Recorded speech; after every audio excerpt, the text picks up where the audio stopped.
E aí, gente, tudo bem com vocês? O meu nome é Felipe Viana, sejam bem-vindos a mais uma aula de História. E o tema da aula de hoje é República Populista.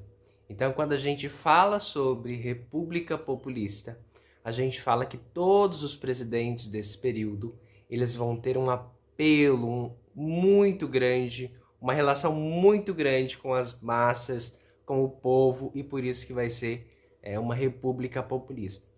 Então essa República Populista, ela inicia-se no ano de 1946 e ela vai até o ano de 1964. E qual era o contexto histórico? O que o mundo estava passando? O que estava acontecendo no mundo? Nós estávamos vivenciando o contexto da Guerra Fria. O que significa isso? Havia terminado a Segunda Guerra Mundial e o velho mundo, ou seja, a Europa, estava destruída, estava devastada pela guerra. Então surgiram outras potências que começaram a liderar agora a geopolítica mundial. E quais estados, quais países são esses? A gente fala assim que é os Estados Unidos, liderando o bloco político e econômico capitalista, e a União Soviética, com o bloco socialista. Então, no contexto da Guerra Fria, os Estados Unidos e a União Soviética, eles procuravam interferir economicamente, politicamente em nações, em vários países. E aqui no Brasil, a gente vai ter uma influência muito grande dos Estados Unidos. Vamos entender como que isso aconteceu?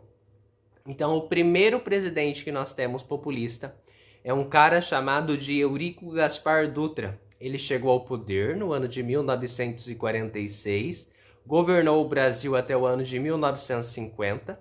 Ele foi eleito pelo PSD. O que significa isso? Partido Social Democrático. E esse cara, esse Eurico Gaspar Dutra, ele defende uma política de alinhamento com os Estados Unidos. Nesse período, o Brasil vai começar a fazer empréstimos e financiamentos aqui no Brasil. E aí, pessoal, vai aumentar um pouco sim a dívida do Brasil com os Estados Unidos. E nesse período ele organiza, o plano de governo dele. E qual que era o plano de governo do Eurico Gaspar Dutra? O plano dele era o que a gente chama de Plano SALT.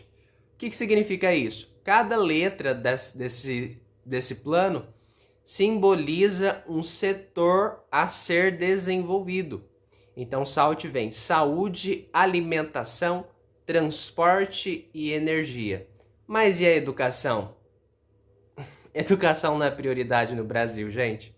Infelizmente. Por quê? Porque a educação, ela é libertadora, como nos disse o filósofo Francis Bacon. E aí ele começa a desenvolver, além do plano SALT, ele começa a colocar em prática outras propostas políticas. E ele começa a desenvolver o Brasil. E aí, pessoal, ele vai ser o responsável pela inauguração da hidrelétrica de São Francisco.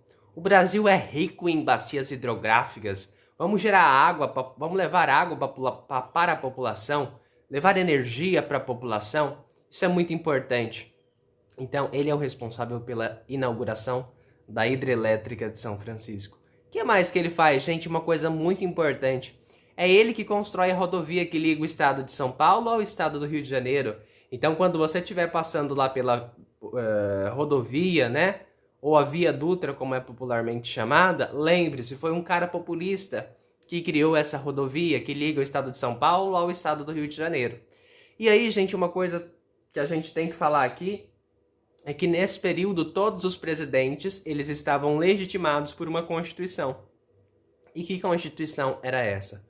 A Constituição Liberal e Democrática de 1946. Essa Constituição estabelecia como princípio o quê? O voto secreto, direto e universal. Então agora as pessoas tinham o acesso, direito ao voto. Como antes não era assim. Na República Velha, gente, o voto ele se dava somente a homens maiores de 21 anos e alfabetizados, tá? Bom, o Gaspar Dutra, ele chega ao fim de seu governo e a gente fala assim que o plano SALT foi um plano fracassado. Por quê? Apresentou muitas propostas e ele não se concretizou, ele não se materializou. Então a gente fala que essa proposta, que é o plano SALT, foi um plano fracassado. E aí, no ano de 1951, a gente vai ter novas eleições. E quem vai ser eleito pela primeira vez pelo voto popular vai ser um cara chamado de Getúlio Dornelles Vargas. Ele vai ser eleito pelo PTB, Partido Trabalhista Brasileiro. Gente, ele ficou 15 anos no poder, de 1930 até 1945. Ele chegou ao poder através de um golpe de Estado, que é chamado de Revolução de 1930, e aí ele inicia o que a gente chama de governo provisório, governo constitucional e Estado Novo. Então essas três fases, ele se mantém 15 anos no poder. Depois ele é obrigado a renunciar devido ao fim da Segunda Guerra Mundial, e ele se candidata em 1951 e é eleito a primeira vez pelo voto popular. Tá? Então ele governa o Brasil novamente por mais uma vez. Então a gente fala que o Vargas foi o presidente que entrou para a história, né? Não só por tudo que ele fez para o Brasil, mas também porque ele governou o Brasil por 19 anos. Então vamos entender um pouquinho da política do Vargas. Então todos os presidentes nesse período, pessoal, eles estavam alinhados com os Estados Unidos. Se eles não tivessem alinhado com os Estados Unidos, ou eles não terminavam de governar, ou eles deveriam renunciar, ou eles morreriam. Então, o Getúlio Vargas, ele fala assim: para mim desenvolver o Brasil, eu preciso investir nas empresas, nas indústrias estatais, nas riquezas nacionais. E ele começa rompendo com os Estados Unidos. E nesse período, gente, uma coisa muito importante, foi descoberto o que a gente chama de petróleo, ouro negro aqui no Brasil. E os Estados Unidos tinham forte interesse em privatizar, em explorar esse petróleo para se enriquecer. Por quê? Porque nós estávamos vivendo, né? Aliás, nós estamos vivendo ainda hoje a terceira fase da Revolução Industrial. E o petróleo é uma fonte, é uma matéria-prima muito importante para o desenvolvimento das coisas. E aí os Estados Unidos, eles queriam privatizar, eles queriam explorar esse petróleo. E aí o Vargas, ele organiza uma campanha que é chamada O Petróleo é Nosso. E essa campanha organizada por Vargas, do Petróleo é Nosso, pretendia estatizar o petróleo. O Vargas falou assim: nós vamos explorar e se enriquecer, vamos nacionalizar o petróleo. E aí no ano de 1953, o Getúlio Vargas funda aqui no Brasil uma empresa estatal chamada Petrobras. A Petrobras se torna uma empresa estatal na gestão, no governo de Getúlio Vargas. Muito importante vocês saberem disso. E aí, gente, os grupos que queriam se beneficiar do petróleo eram os grupos entreguistas, aliados dos Estados Unidos. E aí esses grupos, eles começam a criar motins para prejudicar e para explorar o petróleo. E nesse período, além dos entreguistas, que eram os opositores do Vargas, aliado dos Estados Unidos, os grandes proprietários, os grandes empresários, os militares, surge o que a gente chama de UDN. O que significa isso? União Democrática Nacional. Então, essa UDN tinha como líder um jornalista e governador do estado da Guanabara, um cara chamado de Carlos Lacerda, e o Carlos Lacerda era o principal opositor de Getúlio Vargas. E nesse período, nesse contexto que nós estamos falando de privatização, de estatização, de grupos entreguistas, de UDN, surge um episódio, surge um acontecimento. E esse episódio é chamado de Crime da Rua dos Toneleiros. O que vai acontecer? O Carlos Lacerda, ele vai sofrer um atentado, ele vai levar um tiro no pé, só que o seu amigo, o Rubem Vaz, o major da aeronáutica, ele vai ser morto. E aí, pessoal, quando vem as investigações, quando começa a investigar o caso, vai ser acusado, o chefe da guarda pessoal do Getúlio Vargas, vai ser acusado de mandar matar ali o Rubem Vaz da aeronáutica. E aí, pessoal, os grupos entreguistas, os Estados Unidos, a mídia vai fazer uma pressão muito grande para manchar a reputação do Getúlio Vargas. Por quê? Porque ele já tinha feito um casamento com o povo. O povo gostava muito do Vargas, porque ele tinha uma relação, ele dava direito para os pobres. E aí o povo gostava muito do Vargas. Então, os Estados Unidos queriam manchar a reputação de Vargas, queria fazer com que o Vargas fosse um homem cruel, um homem maldoso. E aí, bom, isso não vem a calhar agora falando sobre isso. Mas aí A mídia manipula todos os fatos e alega que o Getúlio Vargas mandou matar o Rubem Vaz. E aí ele começa a sofrer uma pressão muito grande, né, por vários grupos, inclusive dos Estados Unidos. E aí, pessoal, eles falam assim, o Getúlio Vargas vai ter que renunciar ao cargo, nós não queremos ele mais como presidente. E aí ele fala assim, eu só saio do Palácio do Catete. Onde era o Palácio do Catete? Era a sede do governo federal, era onde o presidente ficava. E aí ele fala assim, eu só saio do catete com o meu cadáver, eu só saio do catete morto. E aí ele organiza uma carta endereçada ao povo brasileiro, e essa carta é chamada de Carta Testamento. E nessa carta ele fala que ele lutou pelo direito do povo, que ele sempre esteve governando para o povo, mas que agora o povo esqueceu dele, né? E que ele estava sozinho. E nas últimas frases ele deixa registrado: saio da vida para entrar na história.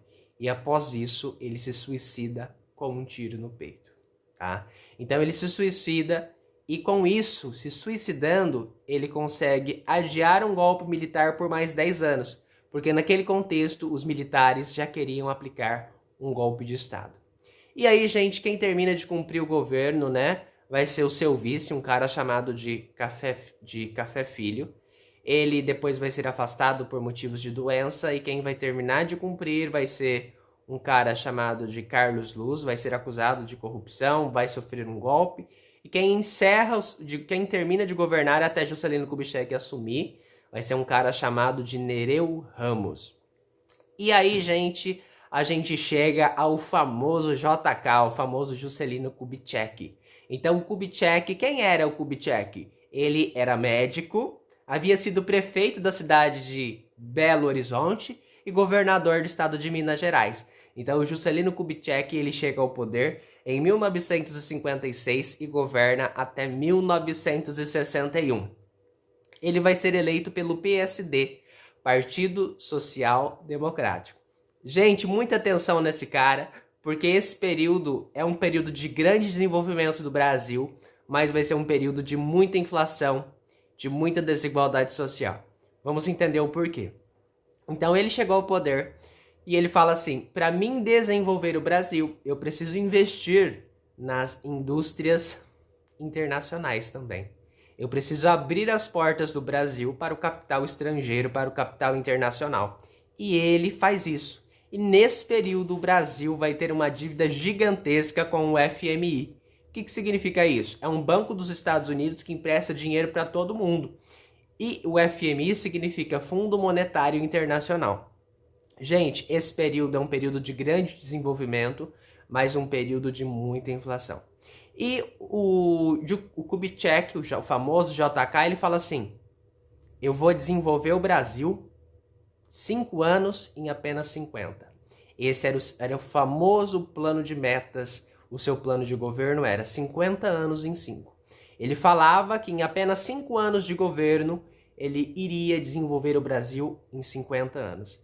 Pessoal, 5 anos, porque naquele período eles cumpriam um mandato eleitoral de apenas 5 anos, tá? Não existia o processo de reeleição para presidente.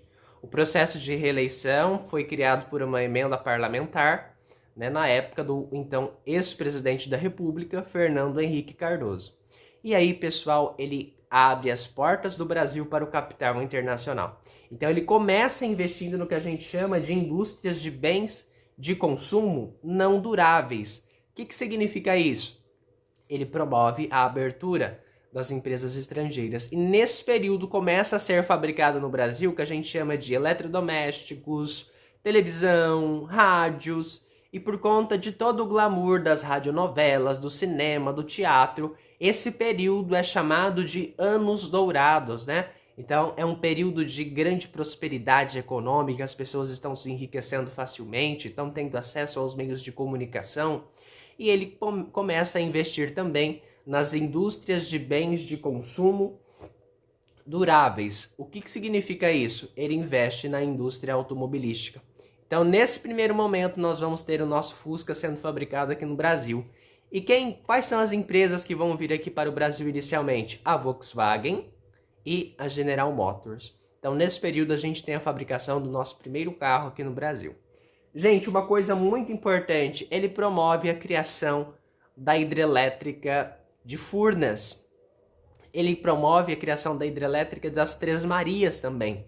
E um dos feitos, né, como ele é o mais conhecido, é a construção de Brasília. Então, ele utiliza duas estratégicas para construir Brasília no centro-oeste do Brasil. Por quê? Porque o centro-oeste era uma região que não era muito habitada. E ele fala assim, eu preciso tirar a capital do litoral, porque em caso de guerra, a capital pode ser facilmente invadida. Levando para o centro-oeste do Brasil fica mais difícil. E aí ele começa a desenvolver a capital federal lá em Brasília. E quem ajudou a construir Brasília? Gente, muito importante vocês saberem isso. Quem ajudou a construir Brasília foram os candangos. E quem eram os candangos? Eram os pobres nordestinos que migravam de região em região até chegar na nova capital federal, né, que então seria Brasília. Tá? Então eles ajudaram, os famosos candangos ajudaram aí na construção de Brasília. Gente, uma coisa muito importante, o JK, o famoso JK, foi quem idealizou, né, as construções das BRs estaduais. O que significa isso? São BRs que passam pelos estados e cada estado vai estar interligado ou ligado com a nova capital federal. Então as BRs, elas ligam os estados à nova capital federal, no caso Brasília, tá certo? Então a nossa BR aqui, a BR-153, ela chega até Brasília. Então nós estamos interligados a Brasília. E aí, gente, ele cria também a SUDENE, Superintendência do Desenvolvimento do Nordeste. Esse órgão tinha como objetivo atuar no combate à seca, à miséria, à fome, né? O combate às desigualdades sociais lá no Nordeste. Mas essa empresa não vai chegar a atuar, ela vai movimentar um grande número de dinheiro e o Juscelino vai ser acusado de corrupção. Por quê? Porque ele vai movimentar muito dinheiro, né? E não vai criar outras coisas. E aí ele vai chegar ao fim de seu governo acusado de corrupção. Gente, ele é conhecido como o pai da inflação. Nesse período o Brasil se desenvolve muito, muito mesmo. E no final de seu governo a inflação está altíssima. Por quê? Agora as pessoas vão ter televisão, vão ter rádio, vão ter carro, mas não vai ter comida. E não tendo comida as pessoas passam fome. E se passa fome, aumenta as desigualdades sociais.